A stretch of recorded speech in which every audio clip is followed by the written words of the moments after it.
On parle maintenant de photojournalisme, de la photo, de la vidéo, des témoignages et des enregistrements autour de la question des déchets électroniques. E-Waste in Ghana, un reportage collaboratif effectué par 3 personnes. Les Ghanéens Anas Aremeya Anas et Muntaka Chazint et la Française Bénédicte Kurzen qui est avec nous en plateau. Bonjour et bienvenue. Bonjour, merci de me voir.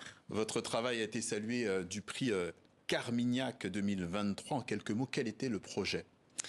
Alors l'idée, parce que la Fondation Carmignac, tous les ans, soutient depuis 13 ans le photojournalisme de fond et les enquêtes, les reportages au long cours et annonce un thème. Et cette année, enfin l'année, il y a 1 an et demi, puisqu'on a commencé l'enquête il y a 1 an et demi, le thème c'était les déchets électroniques au Ghana.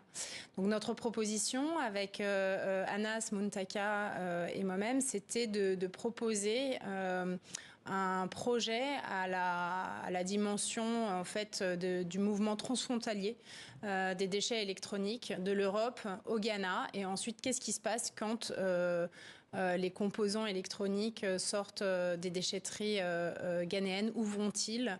Sont-ils récupérés?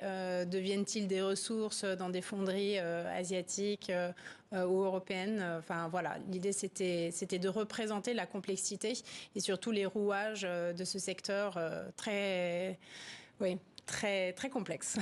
D'où partent finalement ces déchets électroniques? Du Nord, j'imagine. Alors,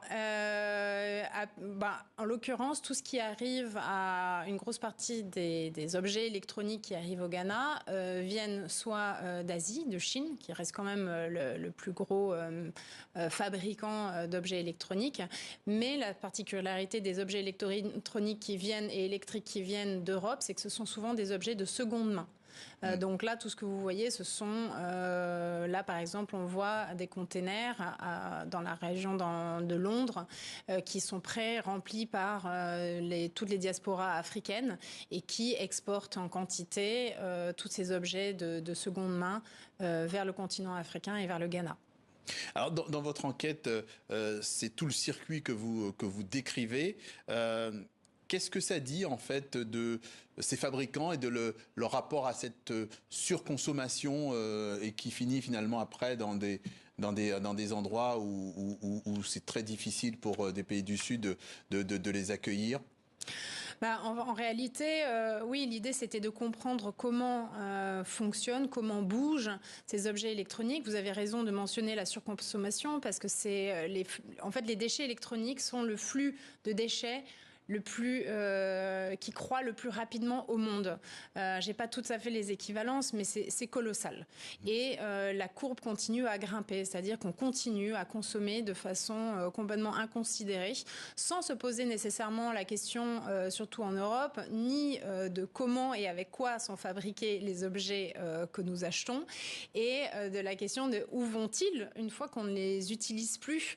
Donc voilà, l'une des réponses, c'est que c'est dirigé vers l'Afrique par les diasporas africaines qui, comme je le mentionnais, font traverser les frontières de ces objets de seconde main fonctionnels et non fonctionnels, puisque la définition d'un déchet, c'est quand même que c'est un objet qui ne marche plus, mais ça ne veut pas dire qu'il n'est pas réparable. Donc ça, c'est aussi une toute petite, on va dire, une faille dans laquelle s'engouffrent assez facilement les exportateurs africains.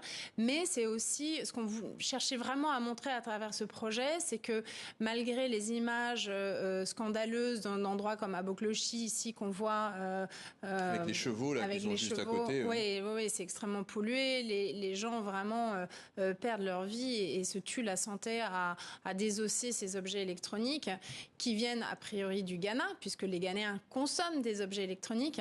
Mais l'idée, c'était vraiment de dire, voilà, ces déchets finalement peuvent être vus aussi comme des ressources.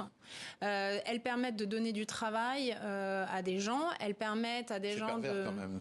Non, Non. c'est bien ça le problème. Mais on voulait attirer l'attention sur la contradiction. C'est-à-dire, ça permet à des gens de travailler, mais effectivement, les conditions de travail des déchetteries, surtout dans les déchetteries informelles à Accra, sont absolument délétères. Donc, on voulait souligner cette complexité et aussi rajouter de la nuance dans une histoire en fait dont on entend parler depuis des années, mais qui, à notre sens, représentait pas tout à fait le point de vue des Africains. La nuance, justement. Vous avez parlé tout à l'heure de la diaspora. C'est elle qui, finalement, si je vous suis bien, elle est aussi un complice d'un fonctionnement vers le continent africain? C'est pas qu'ils sont complices, c'est que ce sont eux qui exportent ces objets électroniques vers l'Afrique. En fait, dans les interviews que j'ai menées, beaucoup de ces exportateurs ghanéens, d'ailleurs là par exemple en Angleterre, comme on le voit, c'est comme une petite Afrique. Il y a des Sénégalais, il y a des Guinéens, il y a des Nigérians. Enfin, c'est vraiment une petite Afrique. Les différentes rues qui sont constituées et qui divisent les différentes sections avec les containers portent des noms de capitales africaines. Donc c'est vraiment une petite Afrique qui récupère tous les objets dont on ne veut plus. Il y a aussi des vélos, il y a des voitures. On a vu des pièces qui étaient submergées avec tout un tas d'objets. Mais il y a cette croyance que les choses qui viennent d'Europe sont de meilleure qualité que les importations neuves qui viennent de Chine.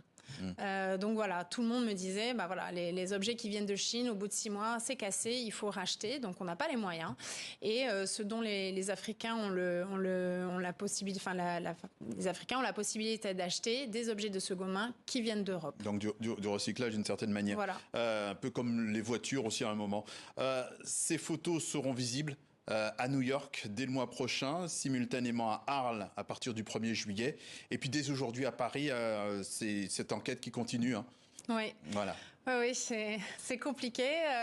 J'ai de la chance de pouvoir travailler avec 2 journalistes qui sont incroyables. Oui. Je tiens quand même à souligner, parce que je suis toute seule sur le plateau, mais vraiment, c'était un travail à 3 et avec le soutien de la Fondation Carnegie. Malheureusement, on ne peut pas aller plus loin. Merci Bénédicte Curzen d'être passée par le journal de TV5 Monde. Merci.